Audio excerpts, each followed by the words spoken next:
Selamat datang. Sebelum kita lanjutkan pelajaran integral ini, sebenarnya saya mau agak mundur dulu ke belakang, ngejelasin simbol-simbol yang saya gunakan di notasi itu kayak turunan integral itu adalah anti turunan tuh kayak gimana gitu. Nah, kayak misalkan kenapa tadinya dari bentuk turunan saya jadi bisa dapat bentuk integral gitu kan. Nah, misalkan saya punya turunan dari dx dari fungsi fx gitu kan. Ini kan sama dengan bentuknya gini kan, f aksen x gitu kan turunannya. Nah, kalau misalkan saya kasih integral gitu di sini, integral gitu, terus di sini saya kasih integral juga gitu kan, boleh aja kan, dua-duanya kayak kasih integral.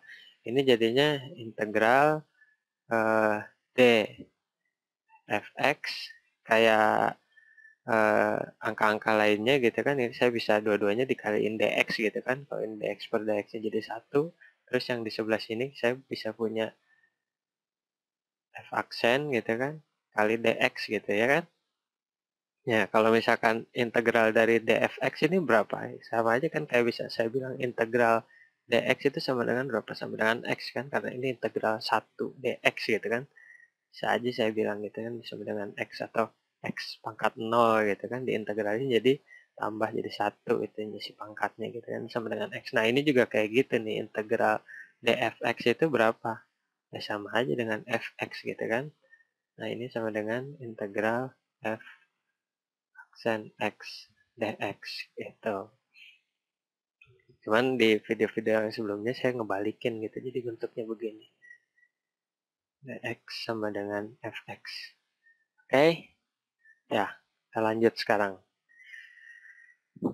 Di turunan, kita kan udah belajar aturan perkalian ya, aturan perkalian. Jadi kalau kita punya dx ini di sini fx dikalikan dengan gx gitu. Ini kan sama dengan fx turunan fx dikalikan dengan gx ditambah dengan fx dikalikan dengan turunan gx gitu kan. Nah, sekarang kalau misalkan kita ke dalam bentuk integral, ini kita integralin dua-duanya, kita bisa dapat integral f aksen x gx gitu kan. Di sininya dx ditambah integral fx g aksen x gitu kan, dx sama dengan fx kali gx gitu ya. Ya kan, ini kan sama aja saya integralin di sini, terus ini karena penambahan bisa bentuknya jadi kayak gini gitu. Nah, setelah itu gimana? Setelah itu saya bisa kayak begini nih. Saya bisa, mungkin ini agak, saya coba pakai warna gitu ya. Saya mau pertahankan yang ini nih di sisi sebelah kiri. Kan integral fx kali gx aksen dx itu sama dengan yang bagian ini kuning, sorry, itu azan deh. Yang ini fx kali gx dikurang bagian yang ini nih. Ini kan kita bisa pindahin ke sisi dari persamaan ini ke sebelah kanan kan. Yang biru ini kurang integral f aksen x dikalikan dengan gx gitu, dx. Ya, kayak gitu. Nah, ya oke lah, kenapa sih ini dipindah-pindah gitu? Emang terus kenapa gitu kan? Nah, sebenarnya ini dia yang disebut dengan integral parsial, tuh bentuknya kayak begini. Integral parsial. Nah, contohnya kayak gimana? Misalkan saya punya di sini, saya punya integral x cosinus x dx itu sama dengan berapa sih gitu kan? Nah, di sini saya bisa bilang kalau ini kalau misalkan ada soal kayak gini mungkin kalian coba misalkan pakai integral biasa ya nggak bisa gitu kan, terus atau nggak pakai tadi kebalikan dari aturan rantai itu mungkin nggak bisa juga. Nah, yang kalian bisa lakukan adalah menggunakan ini dengan integral parsial ini untuk mendapatkan jawab solusi dari integral x cos x dx ini. Nah, di sini saya mau bilang, saya asumsikan gitu ya, saya asumsikan kalau misalkan yang fx-nya itu sama dengan x gitu. Dan g aksen x-nya itu sama dengan cosinus x.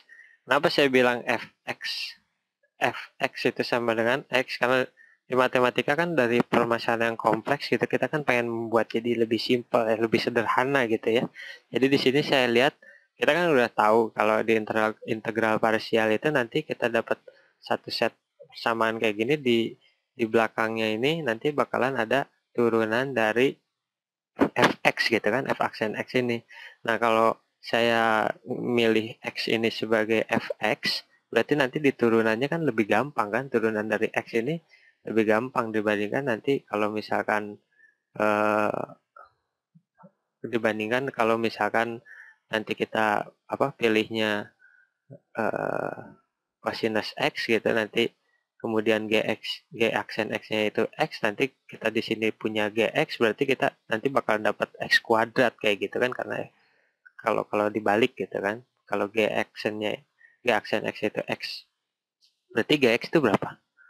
X setengah x kuadrat kan, itu bakalan agak-agak lebih rumit lagi. Oke, saya tulis aja deh di sini. Di mana ya, di sini? Sini aja. Fx itu sama dengan x, kemudian g aksen x itu sama dengan cosinus x, gitu kan. Nah, karena g aksen itu cosinus x, berarti gx-nya itu berapa? Gx itu sama dengan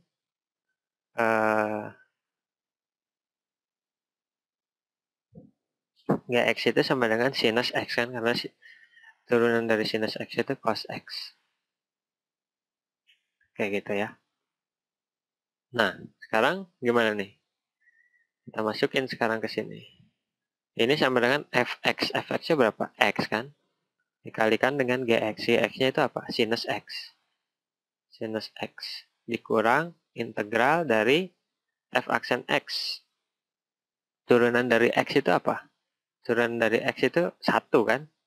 Turunan x1 berarti kita bisa dapat 1 di sini.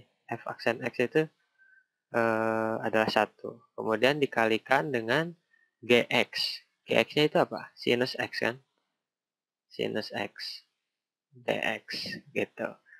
Nah, sekarang kalau misalkan ini kan kita bisa ubah ini kan, jadi plus gitu, di sini minus gitu kan. Kita nggak usah peduli ini 1. Minus sin x, integral minus sin x itu apa?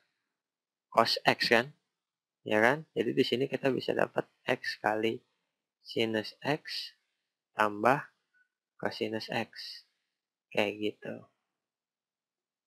Dan tambah c ya, di sini tambah c. Nah, itu dia. Nah, di sini kita udah belajar integral parsial kan. Integral parsial itu didapat dari ya itu, kalian ya untuk mungkin kalau ujian gitu ngapalin bentuk umum integral parsial, tapi sebenarnya itu didapat dari aturan perkalian ini, dari turunan, aturan perkalian turunan itu kita dari sana kita bisa mendapatkan persamaan umum untuk integral parsial. Oke, jadi di video selanjutnya kita akan saya akan coba pecahin berapa soal-soal integral parsial biar kalian lebih ngerti lagi gitu. Terima kasih.